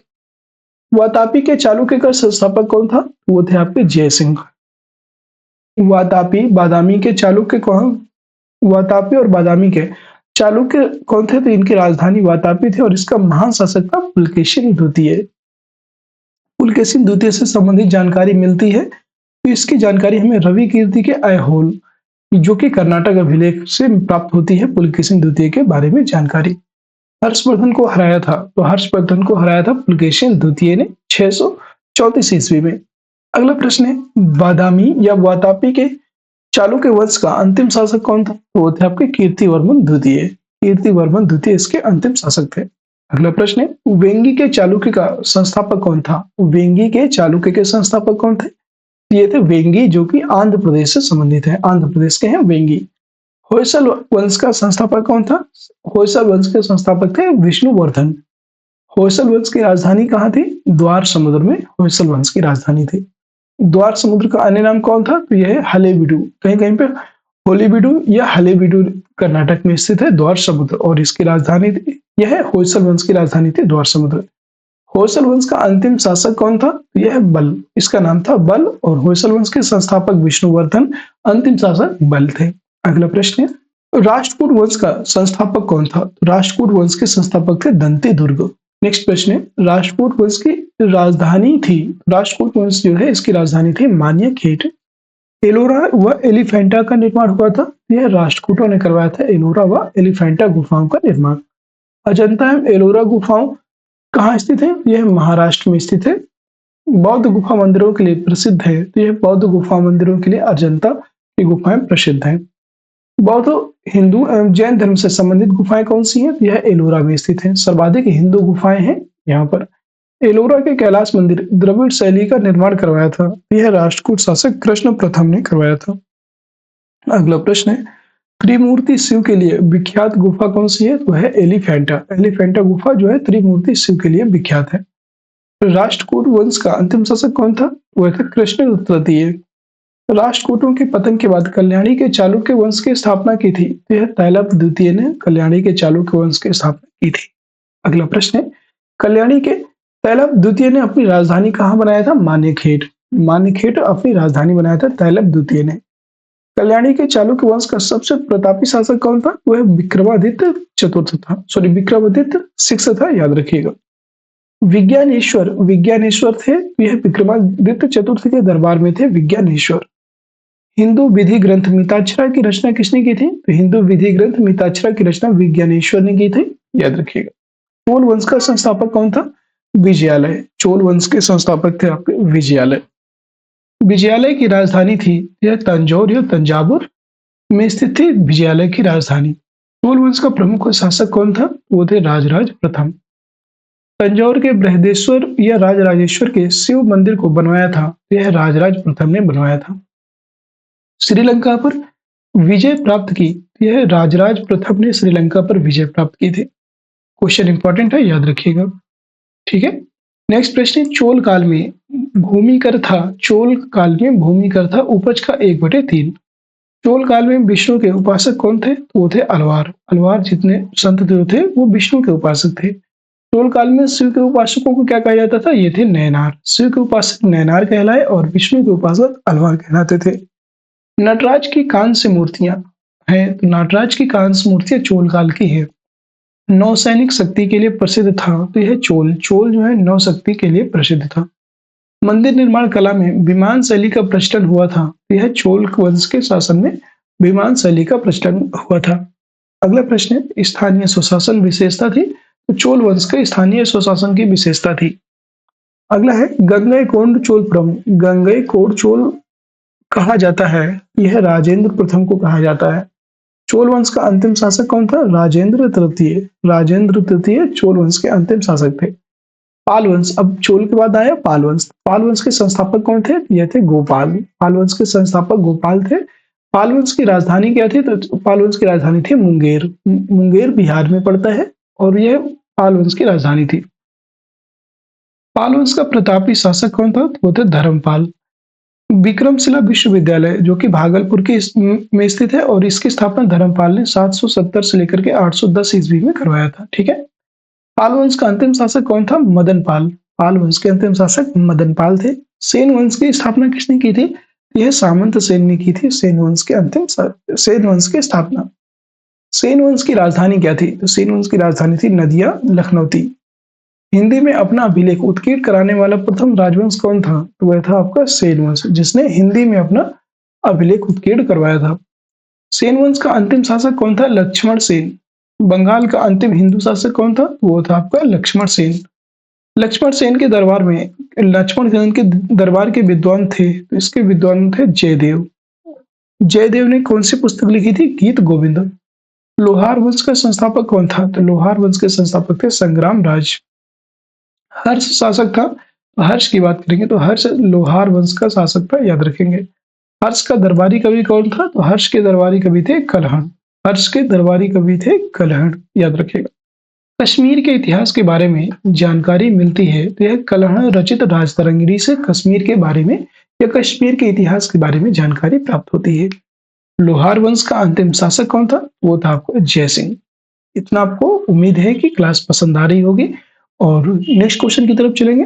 गुर्जर प्रतिहार वंश का संस्थापक कौन था? ये थे नागभट्ट प्रथम। नागभट्ट प्रथम गुर्जर प्रतिहार वंश के संस्थापक थे। अगला प्रश्न है, दिल्ली नगर की स्थापना की थी। दिल्ली नगर की स्थापना किसने की? तोमर नरेश अनंगपाल ने 11वीं सदी में दिल्ली नगर की स्थापना की थी। अगला प्रश्न है, गुर्जर प्रतिहार वंश का अंतिम शासक कौन था? यह था यशपाल। गहड़वाल वंश, गहड़वाल वंश का संस्थापक कौन था? तो वो था आपके चंद्रदेव। चंद्रदेव गहड़वाल वंश के संस्थापक थे। अगला प्रश्न है, गहड़वाल वंश का अंतिम शासक कौन था? तो ये थे आपके जयचंद्र। जयचंद्र गहड़वाल वंश के अंतिम शासक थे। 1194 ईस्वी के चंदावर के युद्ध में जयचंद्र को मार डाला था? यह मोहम्मद गौरी ने जयचंद्र को मार डाला। चौहान वंश का संस्थापक कौन था? यह थे वासुदेव। अजमेर नगर की स्थापना एवं अपनी राजधानी बनाया था? तो यह चौहान वंश के अजयराज द्वितीय ने अपनी राजधानी बनाया। चौहान वंश का अंतिम शासक कौन था? तो वो थे पृथ्वीराज तृतीय चौहान वंश के अंतिम शासक थे और इनका अन्य नाम था पृथ्वीराज चौहान या राय पिथौरा। पृथ्वीराज चौहान का राजकवि कौन था? तो इनके राजकवि थे चंद्रबरदाई। नेक्स्ट पृथ्वीराज रासो की रचना है, तो यह चंद्रबरदाई की रचना है पृथ्वीराज रासो। पृथ्वीराज चौहान ने मोहम्मद गौरी को हराया था 1191 ईस्वी में तराइन के प्रथम युद्ध में। मोहम्मद गौरी ने पृथ्वीराज चौहान को हराया था 1192 ईस्वी में तराइन के द्वितीय युद्ध में। अब पहली बार जो है पृथ्वीराज चौहान ने हराया था, दूसरी बार फिर मोहम्मद गौरी ने पृथ्वीराज को हरा दिया था। परमार वंश का संस्थापक कौन था? वो थे आपके उपेंद्र राज। परमार वंश का प्रमुख शासक कौन थे? राजा भोज। कविराज उपाधि से विभूषित थे, तो वह राजा भोज कविराज की उपाधि से विभूषित थे। चंदेल वंश का संस्थापक कौन थे? वो है नन्नुक। नन्नुक जो है चंदेल वंश के संस्थापक है। 831 ईस्वी में इन्होंने इसकी स्थापना की। चंदेलों की प्रारंभिक राजधानी थी, तो यह कालिंजर थी प्रारंभिक राजधानी। चंदेल वंश के प्रमुख राजा हुए, तो वह राजा धंग थे। धंग ने अपनी राजधानी बनाई थी खजुराहो को अपनी राजधानी बनाई थी धंग ने। कंदरिया महादेव मंदिर का निर्माण धंग ने करवाया था, याद रखेंगे। कंदरिया महादेव मंदिर का निर्माण किसने करवाया? धंग ने। और खजुराहो मंदिर का निर्माण किसने करवाया था? तो ये भी आपके चंदेल शासकों के द्वारा या धंग ने करवाया था, याद रखेंगे। खजुराहो का मंदिर बना है, तो यह नागर शैली में बना है खजुराहो का मंदिर। खजुराहो का मंदिर संबंधित है, यह किससे संबंधित है? जैन धर्म से संबंधित है खजुराहो का मंदिर। अगला प्रश्न है, चंदेल वंश का प्रथम स्वतंत्र एवं सबसे प्रतापी शासक कौन था? वो था यशोवर्मन। यशोवर्मन इसका करेक्ट आंसर हो जाएगा। नेक्स्ट प्रश्न है, मिहिर कुल पराजित हुआ था? यह यशोवर्मन के द्वारा पराजित हुआ था मिहिर कुल। चंदेल वंश का आखिरी शासक कौन था? तो वो थे आपके परमल। अगला प्रश्न है, आल्हा एवं उदल नामक दो बहादुर सेनानायक कौन थे? यह परमल थे, इनका नाम था परमर्दी देव के दरबार में। नेक्स्ट है, सोलंकी वंश के संस्थापक कौन थे? मूलराज प्रथम। मूलराज प्रथम जो थे ये सोलंकी वंश के संस्थापक थे। सोलंकी वंश की राजधानी थी अनहिलवाड़। सोलंकी वंश की राजधानी क्या थी? अनहिलवाड़। सोलंकी वंश के प्रमुख शासक हुए थे भीम प्रथम सोलंकी वंश के प्रमुख शासक हुए, और जयसिंह सिद्धराज भीम द्वितीय, ये सभी जो है सोलंकी वंश के प्रमुख शासक हैं। महमूद गजनी ने सोमनाथ मंदिर पर आक्रमण किया था। यह भीम प्रथम के शासनकाल में सोमनाथ मंदिर पर आक्रमण किया था। अगला प्रश्न है, दिलवाड़ा के प्रसिद्ध जैन मंदिर को बनवाया? यह भीम प्रथम के सामंत भीमल शाह ने दिलवाड़ा का प्रसिद्ध जैन मंदिर बनवाया था। अगला प्रश्न है, सोलंकी वंश का अंतिम शासक कौन था? वह भीम द्वितीय, जिसने 1178 में मोहम्मद गौरी को हराया था। अगला प्रश्न है, सिसोदिया वंश के प्रमुख शासक कौन थे? सिसोदिया वंश के प्रमुख शासक थे महाराणा प्रताप, राणा कुंभा और राणा संग्राम सिंह। मेवाड़ पर शासन था, तो यह सिसोदिया वंश का शासन था मेवाड़ पर। मेवाड़ की राजधानी चित्तौड़ में विजय स्तंभ का निर्माण करवाया था। यह राणा कुंभा ने विजय स्तंभ का निर्माण करवाया था 1448 ईस्वी में। नेक्स्ट है, महाराणा सांगा ने इब्राहिम लोदी को पराजित किया था। यह खतौली के युद्ध में 1518 ईस्वी में खतौली के युद्ध में इब्राहिम लोदी को पराजित किया था महाराणा सांगा ने। और साथियों, प्राचीन भारत का जो इतिहास था हमने आज की क्लास में कंप्लीट कर लिया है। ये प्राचीन भारत का जो आपका इतिहास की जो श्रृंखला थी ये कंप्लीट हो गई। प्राचीन भारतीय इतिहास हमारा आज से समाप्त होता है और अब हम जो है मध्यकालीन इतिहास को कंप्लीट करेंगे आगे। ठीक है, क्लास पसंद आई हो तो सभी साथी क्लास को एक बार लाइक कर दीजिएगा। जितने भी साथी जुड़े हैं देख रहे हैं शेयर कर दीजिएगा, अपने सभी मित्रों को शेयर भी कर दीजिए, और चैनल में नए हैं तो चैनल को सब्सक्राइब भी जरूर कर लीजिएगा, जिससे कि आगे आने वाली सारी वीडियोज की नोटिफिकेशन आप सभी को प्राप्त होती रहेगी। और इसी तरह से हम लोग पूरी स्पीडी की जो बुक है इसको कंप्लीट करेंगे, पुराने क्वेश्चन कंप्लीट करेंगे, ताकि अब ज्यादा से ज्यादा आपके पास 1 मंथ का टाइम बचा है, तो इसलिए आपको इसे जल्दी से जल्दी और कंप्लीट करने की कोशिश करेंगे। ठीक है, फिर मिलते हैं नेक्स्ट क्लास में, तब तक के लिए जय हिंद जय भारत।